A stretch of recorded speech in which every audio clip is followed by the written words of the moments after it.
siang. Perkenalkan, nama lengkap saya Katri Febrina Sulip. Saya biasa dipanggil Katri. Saya mahasiswa kelas A semester 6, program studi Sosiologi, Fakultas Ilmu Sosial dan Ilmu Politik, Universitas Nusa Cetana. Dalam video saya kali ini, saya ingin membahas tentang pro dan kontra pembebasan penulisan skripsi bagi mahasiswa tingkat akhir karena wabah corona. Seperti yang kita ketahui bersama, bahwa virus corona atau di dalam bahasa Inggris sering disebut dengan Severe Acute Respiratory Syndrome coronavirus 2 adalah coronavirus jenis baru yang menular ke manusia dan menyerang sistem pernapasan manusia. Penyakit yang disebabkan karena infeksi dari virus ini disebut dengan COVID-19, di mana ditemukan pertama kali di kota Wuhan, Provinsi Hubei, Tiongkok, Cina pada akhir Desember tahun 2019 lalu. Ada berbagai macam berita atau informasi yang muncul di internet tentang penyebab dari munculnya virus ini. Tetapi, berdasarkan informasi yang saya dapatkan dari laman edukasi.kompas.com, virus corona jenis baru atau novel coronavirus yang saat ini sedang berkembang di mana-mana ini bukan merupakan virus yang baru, tetapi merupakan hasil dari mutasi. Virus ini sama atau serupa dengan corona yang menjadi penyebab SARS-CoV dan MERS-CoV. Orang yang terkena atau terinfeksi virus corona sering menunjukkan gejala-gejala tertentu, di mana terkadang gejala-gejala ini sangat sulit untuk terdeteksi. Gejala awal dari virus corona COVID-19 yang sering muncul dan dirasakan oleh para penderitanya adalah demam, batuk, pilek, gangguan pada sistem pernapasan, sakit pada tenggorokan, letih, dan lesu. Tetapi pada sebagian penderita COVID-19, mereka hanya mengalami gejala-gejala sakit yang ringan dan bahkan sama sekali tidak mengalami gejala-gejala terinfeksi virus corona. Berdasarkan data yang dilansir dari Line Siaga Update Kasus COVID-19 di Indonesia, hingga tanggal 1 April 2020, tepatnya pada pukul 15:45, sudah ada 1.677 orang yang positif terkena COVID-19. 103 orang diantaranya sudah dinyatakan sembuh, dan 157 orang diantaranya dinyatakan meninggal. Untuk menangani akan penyebaran dari virus corona ini, pemerintah Indonesia telah mengeluarkan langkah-langkah dan kebijakan-kebijakan, serta telah melakukan sosialisasi maupun melakukan berbagai macam hal lainnya yang dirasa mampu untuk mengatasi akan penyebaran dari virus corona ini. Langkah-langkah yang diambil oleh pemerintah untuk menangani akan penyebaran dari virus corona ini antara lain yaitu yang pertama, social distancing atau pembatasan sosial, kemudian yang kedua, melakukan rapid test atau tes cepat, kemudian yang ketiga, pemerintah juga menghimbau kepada seluruh masyarakat untuk melakukan langkah-langkah pencegahan dengan cara menjaga kesehatan dan memelihara kebersihan, baik itu kebersihan diri dalam hal ini kebersihan tubuh, kebersihan rumah, dan lingkungannya.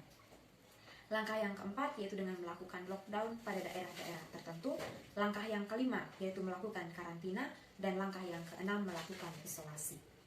Berkaitan dengan topik makalah saya pada hari ini, maka saya akan menguraikan berbagai macam hal yang berkaitan sekaligus menjadi penyebab dari munculnya petisi yang menuntut penghapusan kewajiban skripsi bagi mahasiswa tingkat akhir. Petisi ini berkaitan erat dengan salah satu strategi atau langkah yang diambil oleh pemerintah untuk menangani penyebaran virus corona. Strategi itu adalah strategi social distancing, di mana di dalam strategi ini ada hal-hal yang harus diperhatikan, yaitu yang pertama, kita diminta untuk harus menjauhi kerumunan-kerumunan. Yang kedua, kita harus bekerja, belajar, dan beribadah dari rumah. Yang ketiga, kita harus meminimalisir dalam bersentuhan dan berdekatan dengan orang lain. Yang keempat, kita harus mengusahakan untuk berjemur di bawah panas matahari di teras rumah. Yang kelima, kita harus memastikan bahwa sirkulasi udara di dalam rumah kita berjalan dengan baik. Yang keenam, kita harus menunda kegiatan-kegiatan massal kita seperti pergi arisan, reunian, piknik, dan sebagainya. Dan yang ketujuh, kita harus mencegah untuk tidak melakukan kontak langsung dengan orang-orang yang sedang dalam keadaan sakit, terkhususnya untuk orang-orang yang memiliki gejala-gejala seperti gejala-gejala terinfeksi virus corona. Dari ketujuh langkah ini, yang mau atau yang perlu untuk diperhatikan adalah pada langkah yang kedua, yaitu tentang harus bekerja, belajar, dan beribadah dari rumah. Berkaitan dengan bekerja dan belajar dari rumah, saat ini seluruh peserta didik, baik itu dari yang duduk di bangku taman kanak-kanak, bahkan sampai yang duduk di bangku perguruan tinggi, melakukan kegiatan belajar dari rumah. Sedangkan para pengajar, baik itu para guru sampai kepada dosen-dosen, juga melakukan tugas atau pekerjaan mereka. Dalam hal ini, mereka juga bekerja dari rumah. Jika kita kaitkan dengan mahasiswa, saat ini seluruh mahasiswa dan dosen yang ada di Indonesia melakukan kegiatan perkuliahan secara online.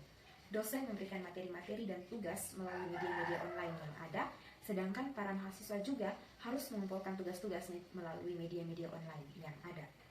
Begitupun juga dengan mahasiswa-mahasiswa yang berada di tingkat akhir. Mereka harus melakukan kegiatan konsultasi mereka, baik itu konsultasi proposal penelitian, konsultasi hasil penelitian, maupun konsultasi skripsi melalui media-media online. Jika dilihat secara sepintas, maka hal ini masih bisa efektif untuk dilakukan. Tetapi menurut saya, akan ada dua hal yang menjadi permasalahan. Hal yang pertama adalah ketika dosen pembimbingnya tidak mau untuk melakukan konsultasi melalui media online. Dosen tersebut menuntut harus bertatap muka. Tetapi ketika ditanya apakah dia bersedia untuk menerima mahasiswa tersebut untuk melakukan konsultasi di rumahnya, dia tidak mau juga. Dia hanya mau untuk berkonsultasi di kampus. Sedangkan seperti yang kita ketahui bersama bahwa mahasiswa tidak diizinkan untuk ke kampus kecuali mahasiswa yang akan melakukan seminar proposal, seminar hasil, dan ujian skripsi. Hal ini sudah termasuk salah satu hal yang menghambat akan proses pengerjaan tugas akhir. Hal yang kedua adalah ketika mereka atau para mahasiswa ini harus mengurus berbagai macam urusan administrasi mereka yang berkaitan dengan tugas akhir mereka. Para petugas yang bertugas untuk mengurus akan administrasi ini, mereka bekerjanya dari rumah. Sehingga yang menimbulkan masalahnya adalah administrasi ini apabila harus ditandatangani oleh para petugas tersebut maupun oleh para dosen yang bersangkutan. Permasalahan berikutnya lagi yang terjadi yaitu ada kampus-kampus tertentu yang betul-betul tidak mengizinkan adanya aktivitas-aktivitas apapun di lingkungan kampus selain dari para petugas keamanan yang bertugas untuk menjaga dan mengamankan lingkungan kampus. Hal ini membuat para mahasiswanya, terkhususnya yang berada di tingkat atau semester akhir, menjadi sangat kesulitan. Yang menjadi pertanyaan saya, apakah mereka melakukan seminar proposal atau seminar hasil ataupun ujian skripsi mereka secara online juga?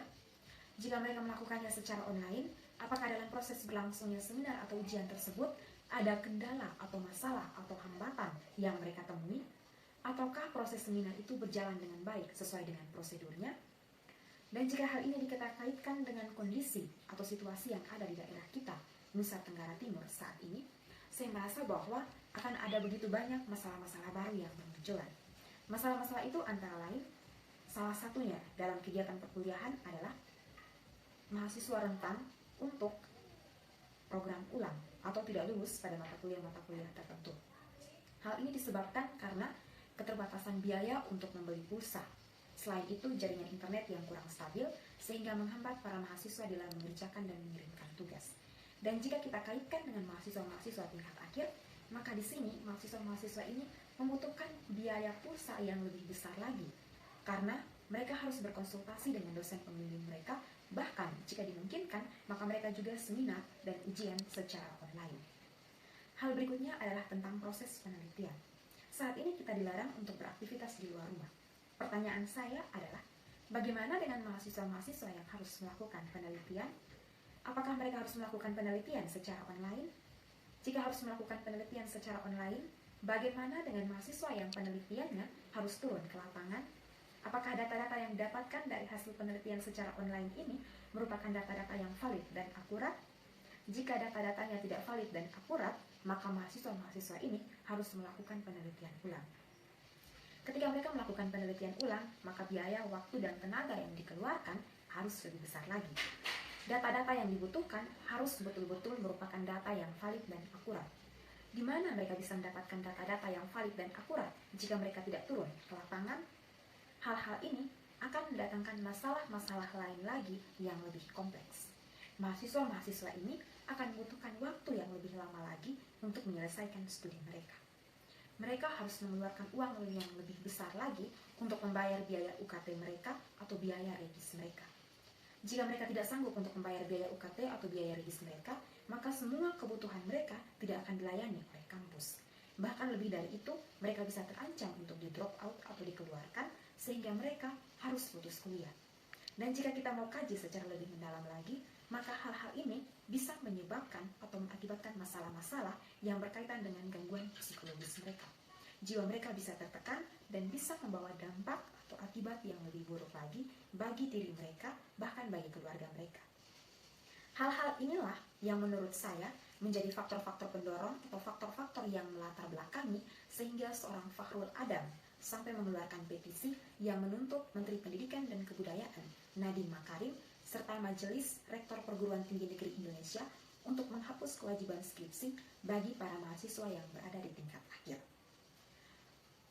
Hal yang berkaitan dengan faktor-faktor pendorong atau faktor-faktor yang melatar belakangi sampai Fakhrul Ahmad mengeluarkan petisi ini menurut saya adalah para mahasiswa harus mengeluarkan uang dalam jumlah yang besar hanya untuk bisa membeli pulsa, dalam hal ini kuota internet. Yang menjadi pertanyaan saya, bagaimana dengan mahasiswa-mahasiswa yang latar belakang ekonominya rendah atau lemah? Seperti yang kita lihat dan kita ketahui bersama, mahasiswa yang latar belakang ekonominya berada di dalam taraf sedang saja atau masih bisa dikatakan sebagai mahasiswa yang mampu, terkadang mereka masih sulit untuk memenuhi akan kebutuhan internet mereka. Jadi, di sini harus dipikirkan kembali langkah apa yang harus diambil untuk bisa mengatasi akan masalah atau kondisi ini. Hingga pada hari ini, Kamis 2 April 2020, tepatnya pada pukul 10:26, petisi tersebut sudah ditandatangani oleh 40.502 orang dari target 50.000 orang. Sedikit lagi, target ini akan dicapai. Petisi yang dikeluarkan atau dibuat ini menuai banyak respon dari berbagai kalangan. Ada pihak yang mendukung, ada juga pihak yang tidak mendukung akan petisi ini. Pihak-pihak yang mendukung akan petisi ini kebanyakan berasal dari kalangan mahasiswa.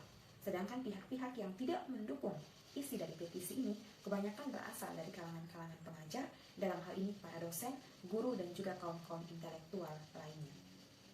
Hal ini dapat kita lihat dari komentar yang dilontarkan oleh Tito Partawibowo di dalam artikel yang telah disajikan tersebut, di mana dia mengatakan bahwa sebagai seorang mahasiswa, maka sudah seharusnya mereka memiliki kreativitas untuk bisa mengatasi akan masalah-masalah ini, serta tidak boleh mengeluh. Sedangkan komentar-komentar yang dilontarkan oleh para mahasiswa kebanyakan berisi keluhan-keluhan yang mereka hadapi selama mengerjakan tugas-tugas akhir mereka pada saat ini. Berkaitan dengan tema atau topik dari makalah ini, yaitu pro dan kontra yang berhubungan dengan isi petisi tentang pembebasan penulisan skripsi bagi mahasiswa yang berada di semester akhir karena wabah corona, maka saya ingin mengatakan bahwa saya berada pada pihak kontra atau pihak yang tidak mendukung isi petisi tersebut. Saya sangat tidak menyetujui tentang pembebasan penulisan skripsi bagi mahasiswa yang berada pada tingkat atau semester terakhir. Mengapa sampai saya menolak akan hal tersebut? Ada beberapa alasan yang mendasari akan pilihan saya tersebut. Alasan-alasan itu antara lain yang pertama, jika kita kaitkan dengan Tridharma Perguruan Tinggi, terkhususnya pada poin yang kedua, yaitu tentang penelitian dan pengembangan, menurut saya apabila skripsi dibebaskan atau dihapus, maka pelaksanaan Tridharma Perguruan Tinggi akan menjadi sangat tidak efektif karena kita sekalipun melakukan penelitian, tetapi belum tentu hasil yang kita dapatkan dari penelitian ini dapat kita kembangkan dan bisa berguna untuk menyelesaikan berbagai macam masalah yang ada di masyarakat. Kemudian yang kedua, hingga saat ini saya merasa bahwa belum ada instrumen atau alat ukur yang tepat yang bisa menggantikan skripsi untuk mengukur kemampuan dari seorang mahasiswa. Sekalipun Menteri Pendidikan Nadiem Makarim telah menyarankan dua alternatif yang dapat dilakukan, yaitu dengan riset dan kegiatan sosial, saya merasa bahwa kedua alternatif ini belum mampu untuk menggantikan akan kedudukan dari skripsi. Dengan skripsi, seorang mahasiswa dapat menggunakan ilmu yang didapatnya di dalam penelitian untuk menyelesaikan berbagai macam masalah yang terjadi di dalam masyarakat. Alasan saya yang ketiga adalah, bagi saya, skripsi itu bukan merupakan syarat untuk bisa mendapatkan gelar sarjana, tetapi skripsi merupakan media yang dapat digunakan oleh mahasiswa untuk mengolah akan ilmu yang sudah didapatnya, dan lewat hal-hal itu juga diharapkan bahwa skripsi bisa memberikan kontribusi yang sangat bermanfaat bagi masyarakat. Yang keempat, menurut saya, skripsi itu juga memiliki begitu banyak manfaat. Manfaat-manfaat itu antara lain, yang pertama, skripsi mampu membuat mahasiswa semakin akrab atau semakin dekat dengan yang namanya penelitian. Karena di dalam menulis skripsi, mahasiswa dituntut untuk betul-betul dan sungguh-sungguh di dalam melakukan penelitian. Manfaat yang kedua, meningkatkan minat baca mahasiswa. Mahasiswa sekarang adalah mahasiswa yang sangat malas untuk membaca, terkhususnya dalam membaca hal-hal yang berkaitan dengan pelajaran-pelajaran. Dengan adanya skripsi, maka mahasiswa dituntut untuk betul-betul membaca dan memahami akan semua informasi atau semua hal yang berkaitan dengan skripsinya. Setelah itu, dia juga dituntut untuk bisa mengolah kembali apa yang dia baca dan dia pahami ke dalam karya tulis ilmiahnya dan dikaitkan dengan hasil-hasil temuan yang didapatkan di dalam masyarakat atau di lapangan melalui penelitian. Manfaat yang ketiga, ada nilai-nilai moral yang dapat dipetik atau diambil di dalam mengerjakan skripsi. Di dalam mengerjakan skripsi, seorang mahasiswa secara tidak langsung telah diajarkan untuk menjadi pribadi yang tangguh, bekerja keras, pantang mundur, tidak mudah menyerah, selalu mengandalkan Tuhan, rajin membaca, disiplin, bisa diajak untuk bekerja sama, mampu menyampaikan argumen atau pendapat dengan baik dan benar, jujur dan lain-lain. Di mana nilai-nilai moral ini akan sangat bermanfaat sekali ketika mahasiswa tersebut sudah terjun atau masuk ke dalam dunia kerja. Jadi, berdasarkan alasan-alasan tersebut yang sudah saya paparkan tadi, saya mau menyimpulkan bahwa saya sangat tidak setuju dengan pembebasan penulisan skripsi bagi mahasiswa semester akhir karena wabah corona. Dalam hal ini, saya berada di pihak kontra. Sebagai seorang mahasiswa, kita sebaiknya bisa memikirkan dan mencari langkah-langkah alternatif apa yang bisa kita lakukan untuk menghadapi akan hal ini. Kita bisa mendiskusikannya dengan dosen pembimbing kita. Kira-kira langkah apa yang harus kita tempuh dengan tetap berpatokan pada kebijakan-kebijakan yang dikeluarkan oleh pemerintah maupun dikeluarkan oleh universitas. Jika memang skripsi ini harus dihapus, maka saya sangat menyarankan kepada pemerintah, dalam hal ini Menteri Pendidikan, untuk betul-betul mencari instrumen atau kebijakan apa yang paling tepat untuk diberlakukan guna mengganti kedudukan dari skripsi, sehingga ketika instrumen atau kebijakan itu diberlakukan, tidak menimbulkan masalah-masalah baru di dalam dunia pendidikan pada perguruan tinggi. Demikian hasil analisis saya. Sekian dan terima kasih.